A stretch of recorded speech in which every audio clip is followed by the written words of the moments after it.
Economics is about how people interact with each other. Often we think, you hear the word economics, you might think of a guy with a visor and a tabulator and spreadsheets, or you might think, we think, oh, the economy is going good, meaning the stock market's going good, more people are making money.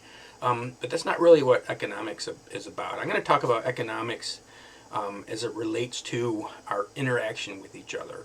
And like a dispensationalist would understand this word, the different economies of God, how God is interacting invasively through history and different, before the law, during the law, after the church. So I started thinking about this subject as people started talking about the Great Reset. And I think as Christians we're not really aware of how economics affects our thinking.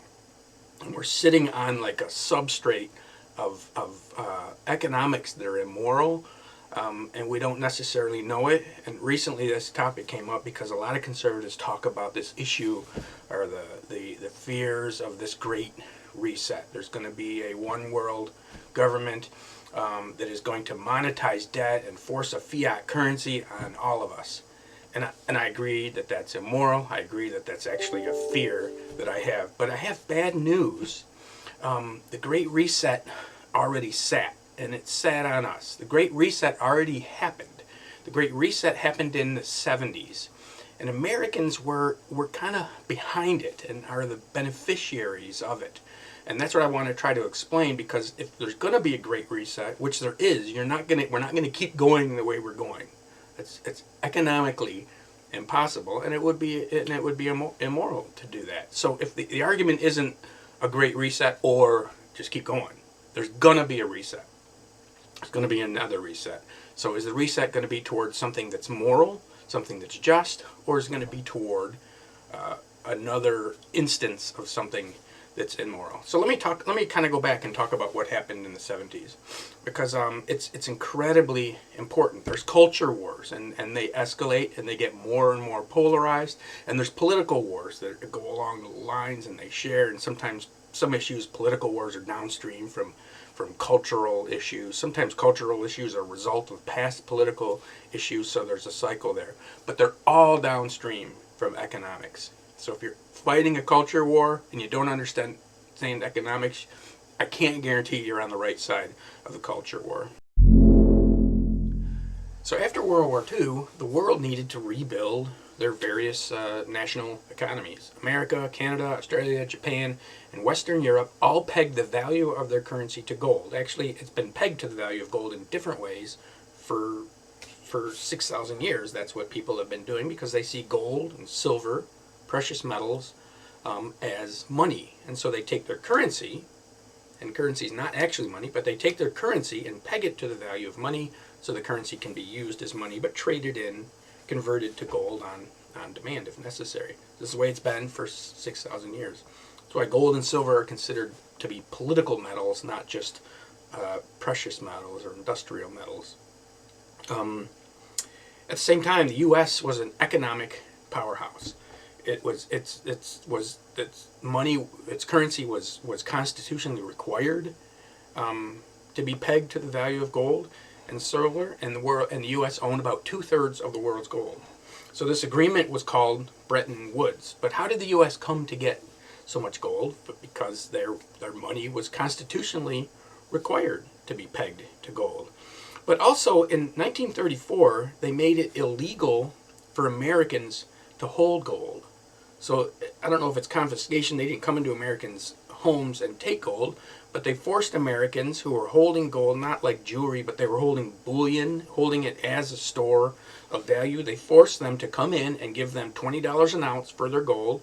Once they were all done in this gold confiscation program, once they were all done, they converted the value of gold to $35 an ounce. So everyone's gold, basically, they took a hit by nearly 50%.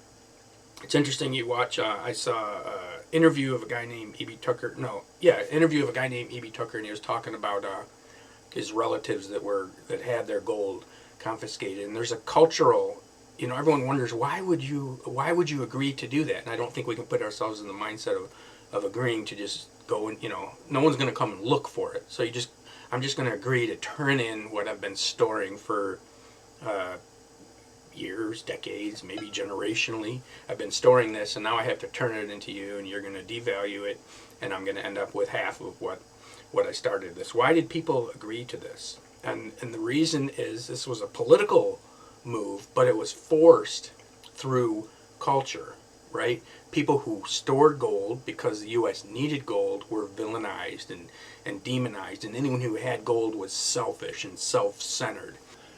If you have a milkshake, and I have a milkshake, and I have a straw, there it is, that's a straw, you see. Watching. My straw reaches across the room and starts to drink your milkshake. I drink your milkshake. So it was in 1971 that this Bretton Woods Agreement came to an end. We, at that point, decided we didn't have enough gold to enforce the different political agendas we had, so we reneged on the deal that we were going to always convert your gold back to dollars. Now the entire world, who have never have gotten on the dollar standard, the dollar as a global currency, they would have never agreed to that, except for the fact that it was pegged to gold. And we're now no longer pegging it to gold. This is the Great Reset. This is where the Great Reset sat, and it sat on the rest of the world.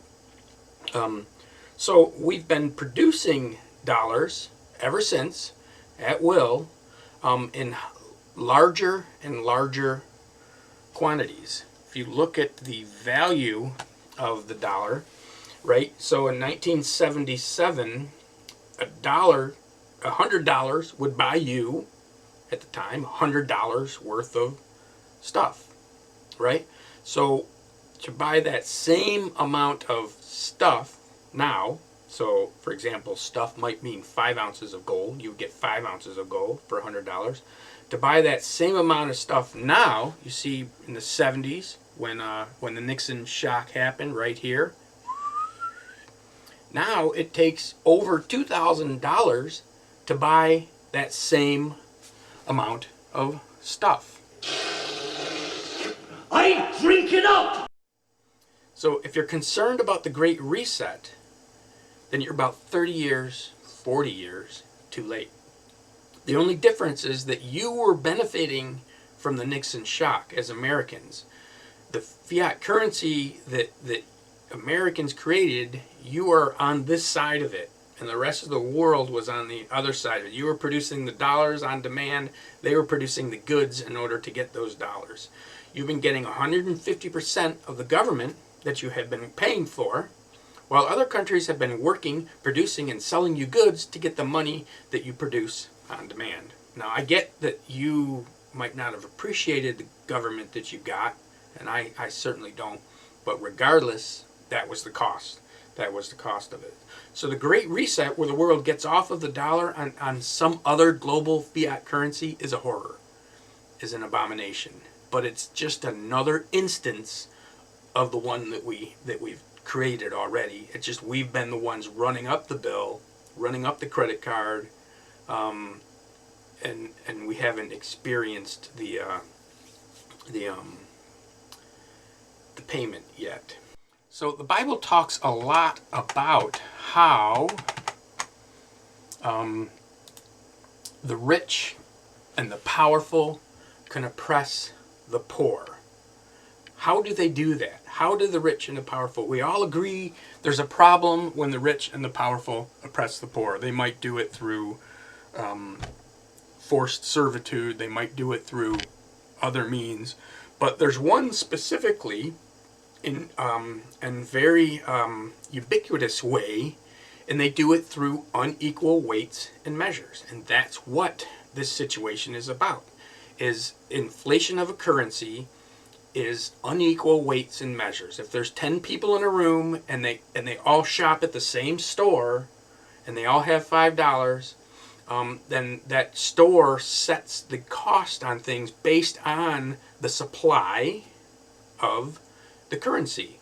that exists. Everyone has $5 and they can buy pop for $1. If someone else comes along, an 11th person comes along, and they can print $5 bills, and they print 100 of them, and they pass them out to only certain people, right?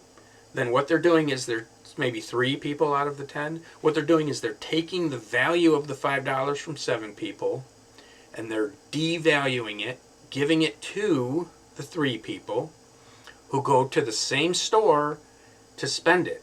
Now the store owner sees an increase in supply of money, right? So he knows he can raise the price because that same increase of supply of money hit him when he went to buy the pop that he, or the services that he was using in order to supply the pop. So the cost of the money goes down. No big deal for the 3 people. They have more money, and they have political connections with the people that create the money. But the 7 people are getting taxed. They're not getting taxed directly in a fair, not that that's fair necessarily either, but it's the least worst option of taxation is to be taxed directly so you know what you're doing. And especially in a democracy, if the government wants to tax you for a certain war directly, we know the war won't happen most likely, right? So they don't do that. They tax you through inflation. But who pays the inflation tax? It's those 7 people at the store. The 3 aren't going to pay it. They can take their money and they could buy stocks. They could take something that won't deflate in value because the value of stocks will go up, and they can hire someone to take care to monitor that for them. The price of the stocks will go up. They'll make money. The other 7 who are only using money, they get $1 a week, and they're only using money to buy food, and the cost of the food goes up. It's the poor that are going to pay the inflation tax, and it's the connected and the rich that are going to be involved in the oppression from unequal weights and measures. There's lots of verses that talk about this in the Old Testament. Proverbs 11:1, a false balance is an abomination to the Lord, but a just weight is his delight, right? So just weights and measures, so you know what we're talking about. You've seen, Blind Justice has the 2 weights, and they should both be exactly 1 ounce in order to stay things. So if I say, hey, I've got an ounce, okay, I've got an ounce of gold, let's see, put it on, it weighs perfectly, right? If I, when I'm working with you, have a certain weight that is a little more than an ounce, and you give me an ounce of gold, right? I put it on, and whoop, that's not quite an ounce. So I can get more. I can get 1.1 ounces of gold. You get it right. So just weights and measure means I only have 1 weight. I don't have one that's a little heavier for certain people and a little lighter. And that's how the rich and the powerful oppress the poor. That's the most common way. That's the most universal way in all of history. That's how you are convinced that someone's doing you a favor by giving you $1 when they taxed you through inflation $10, right? So the poor are literally tricked into, in a democracy, into electing someone that taxes them. Here's an example. You get a stimulus check. That cost $2 trillion. That's the value of your currency. Eventually, these things play out in strange way. The inflation finds the path of least resistance. If you think a river flowing, it doesn't just flow in a straight line. It winds around things, and so inflation gets exported overseas. It gets thrown into stocks. It eventually finds its way into consumer goods and prices, and the cost of milk, of eggs, of food, the thing that you need, the people who don't have a way to put their money away in stocks are going to end up paying for it. Could take a decade, could take a year, could take 50 years. It's going to happen. It's going to oppress the poor. It's the poor who ultimately end up paying the inflation tax. Right? So a just balance and scales, Proverbs 16:11, are the Lord's. All the weights in the bag are his work. Proverbs 20:10. Unequal weights and measures are both an abomination. So here's the one I want. Here's a good one, right? Shows us the relationship. All I hear about justice is important. We should be advocating for the poor. We should be concerned about our poor. And we want cultural justice. We want political justice. If you don't want economic justice, you'll never get those other things. You have a gutted version of justice. The greatest intentions that you have won't get you to justice because you're already standing on a distortion. And if your economic situation is distorted through unequal weights and measures, then you can't get where you want to go. The love of money is the root of all evil, and it's the love of money that causes this. Ezekiel 45:9, thus says the Lord God, enough, O princes of Israel, put away violence and oppression, and execute justice and righteousness. Cease your evictions of my people, declares the Lord. Here you go. How do they do this? How is it that they do outside of violence? How do they do oppression? How are they being unjust? How are they being unrighteous? What is the mechanism that they're using to evict people? Verse 10, you shall have just balances, a just ephah and a just bath. These are measurements of weight. Right? These are the things that people are doing, and whether it's directly like a single merchant or nationally through something like a devaluing of a currency. It's unjust balances and unequal weights and unequal measures that are the tools that the rich and the powerful are using to oppress. Right? I drink it up! So ultimately, if you're worried about systemic injustices, this is the place to go.